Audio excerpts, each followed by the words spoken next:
Hi అండి, ఈరోజు చేయబోయే రెసిపీ కందిపప్పు పచ్చడి అండి. ఇది ఎలా చేస్తానో చూడండి. కొద్దిగా నూనె పోసుకొని పప్పు పోసుకొని వేంపుకోవటమేనండి. 3 వెల్లుల్లి రెబ్బలు కూడా వేసుకొని వేంపుకుందాం. వేంపుకున్న తర్వాత తీసేసుకుందాం. ఇప్పుడు ఎండుమిరకాయలు వేంపుకుందాం. ఎండుమిరకాయలు వేగిపోయిందండి. టమాటా వేసుకుందాం. టమాటో కూడా వేగిపోయిందండి. తీసి మిక్సీలో వేసుకుంటున్నా. ఇప్పుడు 2 స్పూన్లు ఉప్పు వేసుకొని మిక్సీ పట్టుకోవడమేనండి. ఒకసారి మిక్సీ పట్టుకున్నానుగా టమాటా వేసుకుందామండి.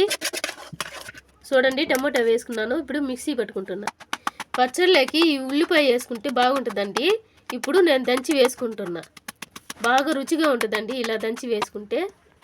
అంతేనండి, కందిపప్పు పచ్చడి రెడీ అయిపోయిందండి. కొత్త వారు ఎవరైనా చూస్తే మా ఛానల్ని సబ్స్క్రైబ్ చేసుకోండి.